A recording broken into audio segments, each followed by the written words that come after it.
8 থেকে 13 তারিখের রাশিফলের সেকেন্ড পার্টটা নিয়ে চলে এসেছি তুলা রাশি তুলা লগ্নের মানুষের কাছে। শরীরের জায়গাটা ধীরে ধীরে বেটারের দিকে যাবে, খাওয়া দাওয়ার দিকে একটু নজর রাখবেন, পেট হজমের গণ্ডগোল, পেট ব্যথা কিন্তু আপনার সঙ্গী হবে। মায়ের শরীর স্বাস্থ্যের দিকটা একটু খেয়াল রাখবেন। ট্যুর ট্রাভেলের জন্য হাতের ক্যাশ ফ্লো একটু কম থাকতে পারে। বিবাহিত জীবন মোটামুটি মানে ঝগড়াঝাটি হলেও সেটা আলটিমেটলি আপনারা মিটিয়ে ফেলতে পারবেন। কর্মের জায়গা ভীষণ গড়পত্তা। এরপর চলে আসছি ধনুরাশি ধনুলগ্নের মানুষের কাছে। চোট আঘাত সম্ভাবনা, ভ্রমণে সাকসেস পাবেন, দূরে গিয়ে কাজ করলে সাকসেস পাবেন, বিজনেসের জায়গা ওকে। সন্তানকে নিয়ে প্রচণ্ড চিন্তা বাড়তে চলেছে, তবে টাকার যে লাভটা, যে অর্থভাগ্য যেটা, সেটা একটু হলেও আপনাকে সাপোর্ট করবে এবং অকারণ খরচার হাত থেকে কিন্তু আপনি বাঁচতে পারেন। এরপর চলে আসি ধনুরাশি ধনুলগ্নের মানুষের কাছে। বাবা মার শরীর সবার ফার্স্টে সাবধান বলবো। আর মানে আপনি এই সপ্তাহে প্রচুর খরচা করতে পারেন, বেশ মনের আনন্দে খরচা করা বলে না সেটা। ভ্রমণ করুন, ভ্রমণের জায়গাও দেখাচ্ছে। কাজে একটা লাক হেল্প করা দেখাচ্ছে, তবে আপনার থেকে বয়সে যারা বড় তাদের সাথে বেশি ঝগড়া অশান্তিতে যাবেন না, তাদের বুদ্ধি পরামর্শ নিয়ে চলবেন।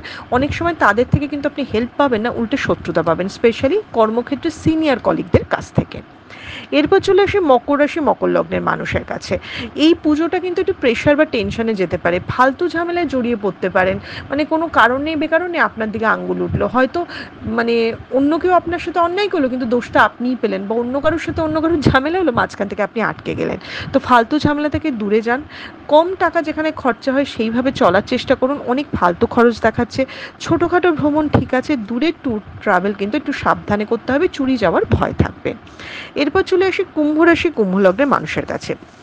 ধীরে ধীরে স্টেবিলিটি বাড়তে চলেছে কুম্ভ রাশি কুম্ভ লগ্নের মানুষের।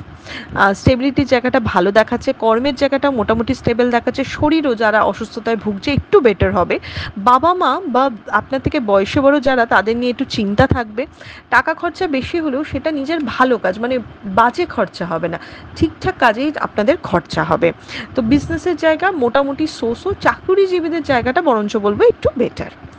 এরপর সবার শেষ রাশি মীন রাশির কাছে চলে আসি। মীন রাশির মধ্যে কিন্তু একটা ফ্রাস্ট্রেশন কাজ করবে, হতাশা ভাব কাজ করবে। মীন রাশি কিছু কাছের মানুষের স্বরূপ দেখে তারা খুব হতাশ হয়ে যাবে, তাদের একাকিত্ব বাড়তে থাকবে।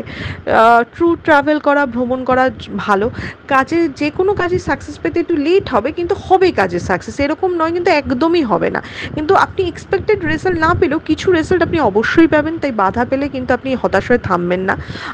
টাকা খরচা একটু কন্ট্রোল করতে পারবে মীন রাশি মীন লগ্নের মানুষেরা।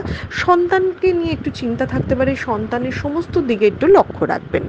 এটা ছিল 8 থেকে 13 তারিখ সাপ্তাহিক রাশিফলের সেকেন্ড পার্ট। খুব ভালো করে পুজো কাটাবেন। শুভ শারদিয়া।